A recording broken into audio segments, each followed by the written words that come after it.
नमस्कार, मैं प्रिया। आज है 11 अगस्त। चलिए जानते हैं बिहार की 25 बड़ी खबरों को। बिहार में कोविड-19 प्रभावितों की संख्या पहुंची 82,000 के पार। बिहार में कोविड-19 प्रभावितों की संख्या लगातार बढ़ती जा रही है। बीते दिन स्वास्थ्य विभाग की तरफ से मिली जानकारी के अनुसार बिहार में 3021 नए मामले सामने आए हैं, जिसके बाद बिहार में प्रभावितों की कुल संख्या 82,741 पर पहुंच गई है। वहीं कोविड-19 से ठीक होने वालों की संख्या भी लगातार बढ़ती जा रही है। अगर हम प्रभावित जिलों की बात करें तो इसमें अररिया में 36, अरवल में 24, औरंगाबाद में 45, बांका में 39, बेगूसराय में 171, भागलपुर में 74, भोजपुर में 83, बक्सर में 169, दरभंगा में 45, पूर्वी चंपारण में 141, गया में 92, गोपालगंज में 64, जमुई में 17, जहानाबाद में 97, कैमूर में 21, कटिहार में 14, खगड़िया में 66, किशनगंज में 54, लखीसराय में 14, मधेपुरा में 25, मधुबनी में 61, मुंगेर में 64, मुजफ्फरपुर में 114, नालंदा में 93, नवादा में 18, पटना में 402, पूर्णिया में 67, रोहतास में 87, सहरसा में 96, समस्तीपुर में 116, सारण में 113, शेखपुरा में 70, शिवहर में 19, सीतामढ़ी में 26, सिवान में 56, सुपौल में 67, वैशाली में 149, पश्चिम चंपारण में 108। स्वास्थ्य विभाग की तरफ से बीते शाम 4 बजे तक जारी किए गए अपडेट के अनुसार कुल मिलाकर 54,139 मरीज ठीक हो चुके हैं। वहीं कोविड-19 की वजह से अब तक 450 लोगों की जान जा चुकी है। प्रधानमंत्री नरेंद्र मोदी ने बाढ़ और कोविड-19 को लेकर राज्य के मुख्यमंत्री से की बातचीत। प्रधानमंत्री नरेंद्र मोदी ने कोविड-19 और बाढ़ की बढ़ती स्थिति को देखते हुए 6 राज्यों के मुख्यमंत्री के साथ बीते दिन वीडियो कॉन्फ्रेंसिंग के माध्यम से बातचीत की है, जिसमें बिहार के मुख्यमंत्री नीतीश कुमार ने भी हिस्सा लिया था। मुख्यमंत्री नीतीश कुमार अपने एक अणे मार्ग से वीडियो कॉन्फ्रेंसिंग के माध्यम से जुड़े थे। उनके साथ जल संसाधन मंत्री संजय झा और आला अधिकारी भी वीडियो कॉन्फ्रेंसिंग के माध्यम से जुड़े थे, जहां पर प्रधानमंत्री नरेंद्र मोदी को बाढ़ की पूरी स्थिति से अवगत करवाया गया। इतना ही नहीं, इस बैठक के दौरान मुख्यमंत्री नीतीश कुमार ने प्रधानमंत्री नरेंद्र मोदी से फरक्का बराज के गेटों को बेहतर संचालन करने की बात कही है। वहीं गंगा में पर्याप्त जल प्रवाह सुनिश्चित कराने की भी मांग को उठाया गया है।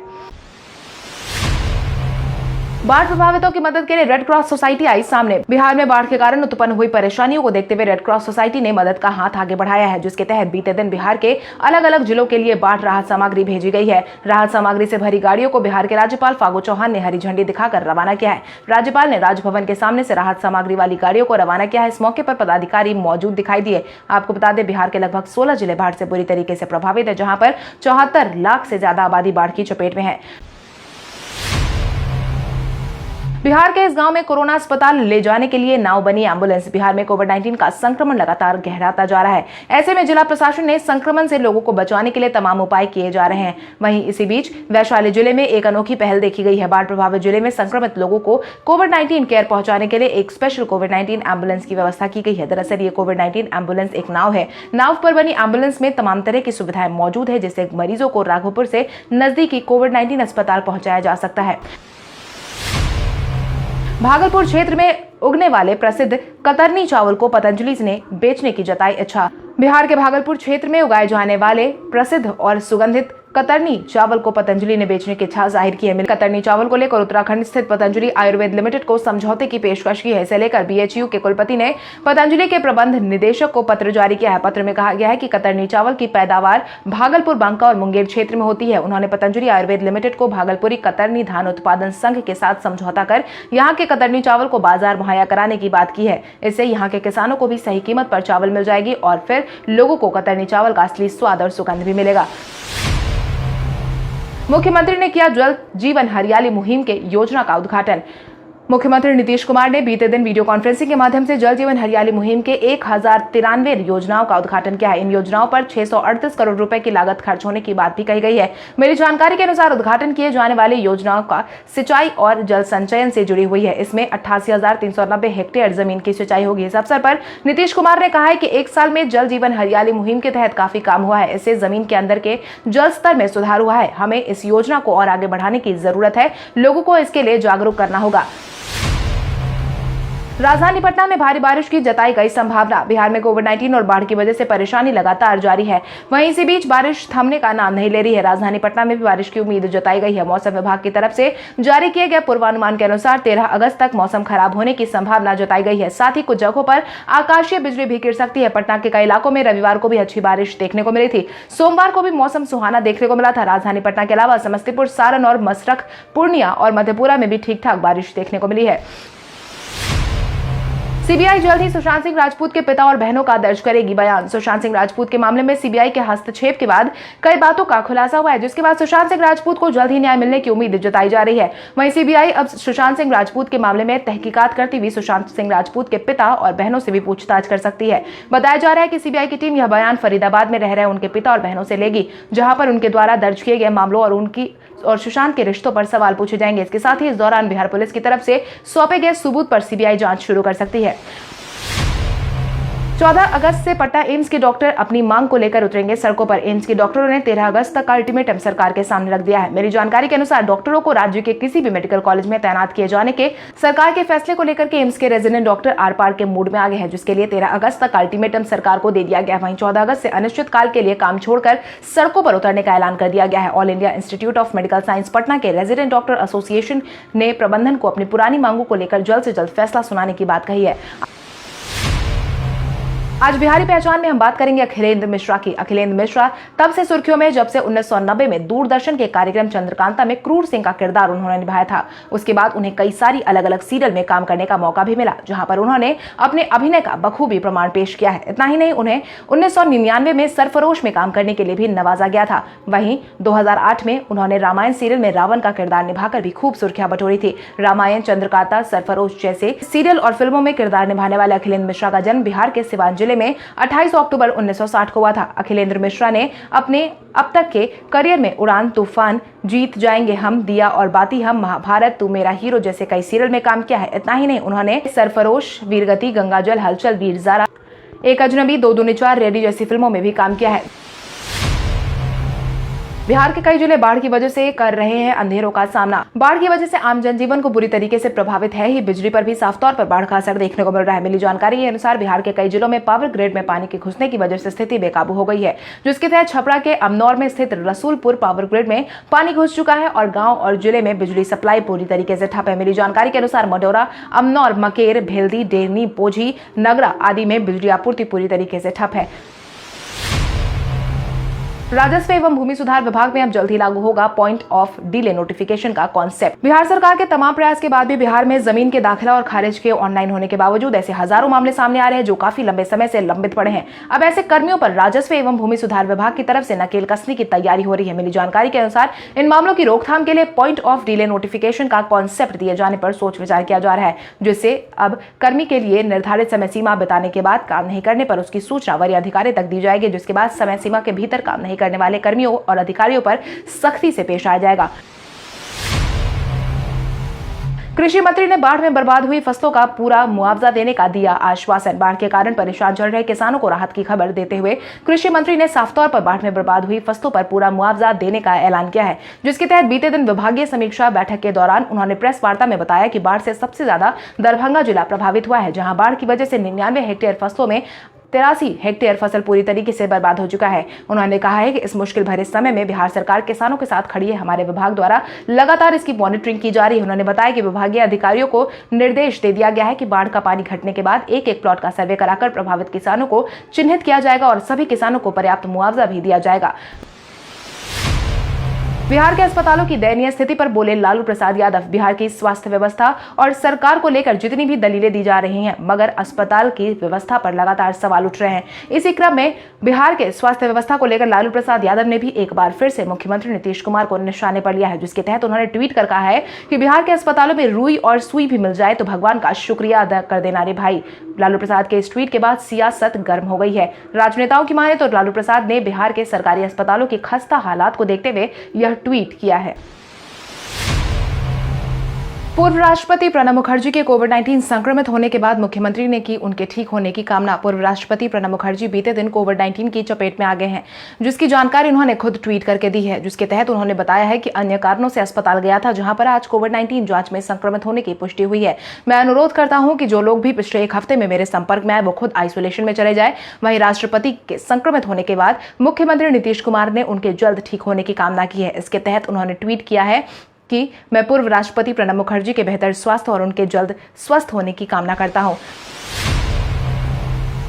पटना में सब्जी फल विक्रेताओं और ऑटो चालकों की हुई कोविड-19 जांच। राजधानी पटना में सब्जी फल विक्रेताओं और ऑटो चालकों की कोविड-19 जांच करवाई गई है। पटना प्रमंडल के आयुक्त संजय कुमार अग्रवाल की पहल पर सब्जी मंडियों में विशेष मुहिम चलाकर सब्जी विक्रेताओं और फल विक्रेताओं की जांच का शुभारंभ किया जा चुका है। इसके तहत बीते दिन पटना सदर में सब्जी मंडियों में मुहिम के रूप में चलाया गया था तथा उनका सहज एवं सरल तरीके से जांच किया गया था। पहले चरण में 105 विक्रेताओं की जांच की गई, जिसमें से एक भी व्यक्ति की रिपोर्ट पॉजिटिव नहीं आई है। वहीं 40 ऑटो चालकों की भी जांच करवाई गई, जिसमें मात्र एक की रिपोर्ट पॉजिटिव आई है।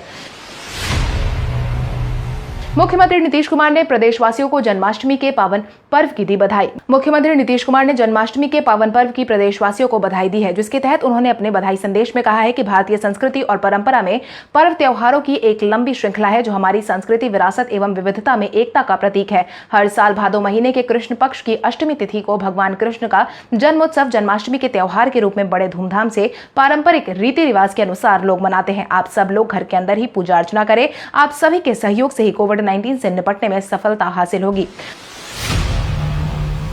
सुशांत सिंह राजपूत के मामले में बाधा डालने वालों से उप मुख्यमंत्री सुशील कुमार मोदी ने पूछे सवाल। सुशांत सिंह राजपूत के मामले में राजनीति करने वाले और इस पूरे मामले में बाधा डालने वालों के खिलाफ उप मुख्यमंत्री सुशील कुमार मोदी ने बीते दिन अपनी प्रतिक्रिया जाहिर की है, जिसके तहत उन्होंने कहा कि सुशांत सिंह राजपूत के मामले में हर दिन कोई नई बाधा डाल रहा है, तब 12 करोड़ बिहार की जनता के साथ कोई न्याय क्या कर पाएगा। शशि थरूर का यह आकलन सही है कि कांग्रेस दिशाहीन पार्टी हो गई है, इसलिए इसे पूर्णकालिक अध्यक्ष की जरूरत है। विपक्ष दल लगातार सुशांत सिंह राजपूत के मामले को लेकर राजनीति करते नजर आ रहा है। ऐसे लोग क्या बिहार की जनता के लिए कभी न्याय कर पाएंगे?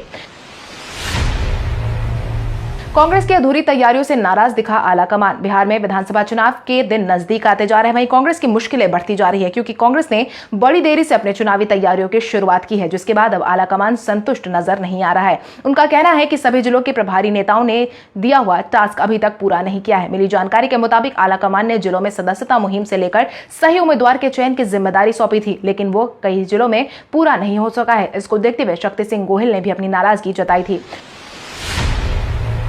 लोजपा अध्यक्ष चिराग पासवान का बगावती रवैया एक बार फिर आया सामने। मुख्यमंत्री नीतीश कुमार के खिलाफ चिराग पासवान कई दिनों से नजर आ रहे हैं। वहीं बीते दिन चिराग पासवान का गुस्सा साफ तौर पर देखने को मिला, जिसके तहत विधानसभा चुनाव को ध्यान में रखते हुए उन्होंने बिहार में कोविड-19 के बढ़ते प्रभाव को देखते हुए चिराग ने बड़ा सियासी बयान दिया है, जिसके तहत उन्होंने कहा कि पार्टी आगामी विधानसभा चुनाव में प्रवेश करने के लिए सभी 243 विधानसभा सीटों पर उतरने के लिए तैयार है। प्रदेश में बाढ़ और कोविड-19 के कहर के बीच बिहार विधानसभा के सवाल पर चिराग पासवान ने फिर कहा कि बिहार में चुनाव कराने का ये वक्त सही नहीं है।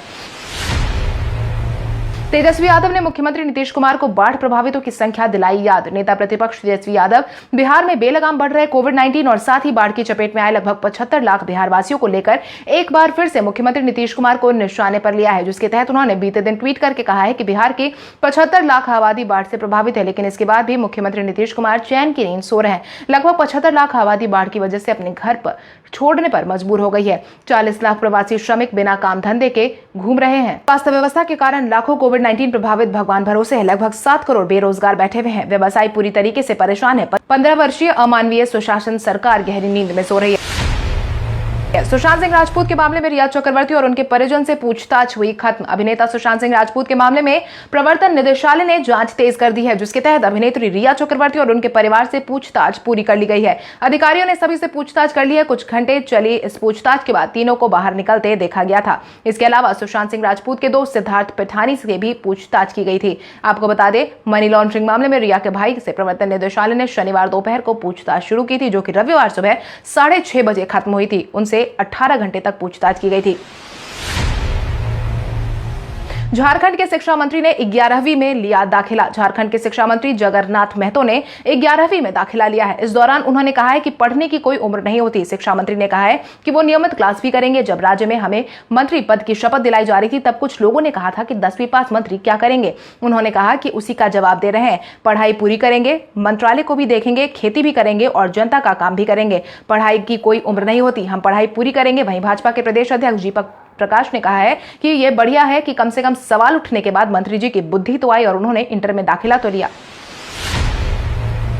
आईपीएल में धोनी की सफल कप्तानी को लेकर मुथाया मुरलीधरन ने दी अपनी प्रतिक्रिया। आईपीएल में महेंद्र सिंह धोनी की सफल कप्तानी को लेकर श्रीलंका के पूर्व स्पिनर मुथाया मुरलीधरन ने कई बयान जारी किए हैं, जिसके तहत उन्होंने महेंद्र सिंह धोनी की सफलता के कई राज खोले हैं। मुरलीधरन ने धोनी की प्रशंसा करते हुए कहा है कि वे गेंदबाज पर भरोसा जताते हैं और उनकी कप्तानी में गेंदबाजी करने की पूरी आजादी मिलती है। आईपीएल के 6 सूत्रों में मुरलीधरन धोनी के नेतृत्व में चेन्नई के लिए खेल रहे थे। वहीं धोनी की कप्तानी में खेलने वाले मुरलीधरन ने बताया कि वैसे कप्तान रहे हैं कि अगर गेंदबाज से गेंद में छक्का भी पड़ता था तो वो ताली बजा देते थे। अच्छी गेंद पर अगर अच्छा छक्का लगता है तो धोनी ताली बजाएंगे। वहीं गेंदबाजों को वो बताएंगे कि यह एक अच्छी गेंद है और यही कारण है कि वो इतने सफल कप्तान हैं।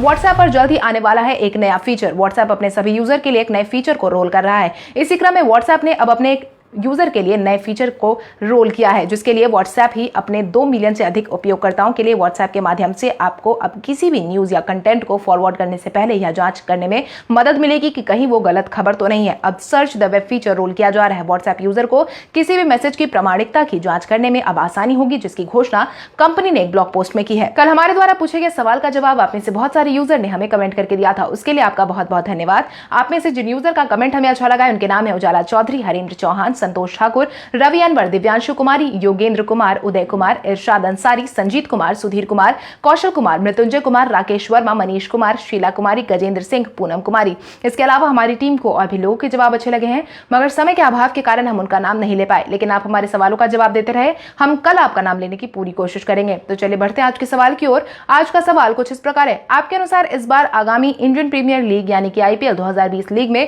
किस टीम का पलड़ा ज्यादा भारी लग रहा है? अपने जवाब हमें कमेंट करके जरूर बताएं। इसके साथ ही आज के लिए बस इतना ही। अगर आप ये वीडियो हमारा YouTube पर देख रहे हैं तो हमारे चैनल को सब्सक्राइब करें और बेल आइकॉन दबाना ना भूलें। और अगर आप ये वीडियो हमारा Facebook पर देख रहे हैं तो इस वीडियो को लाइक करें और ज्यादा से ज्यादा शेयर करें। इसके साथ ही देश विदेश की तमाम बड़ी खबरों से अपडेटेड रहने के लिए हमारे नए YouTube चैनल नॉन स्टॉप खबरों को सब्सक्राइब करें, जिसका लिंक आपको नीचे डिस्क्रिप्शन बॉक्स में मिल जाएगा। धन्यवाद।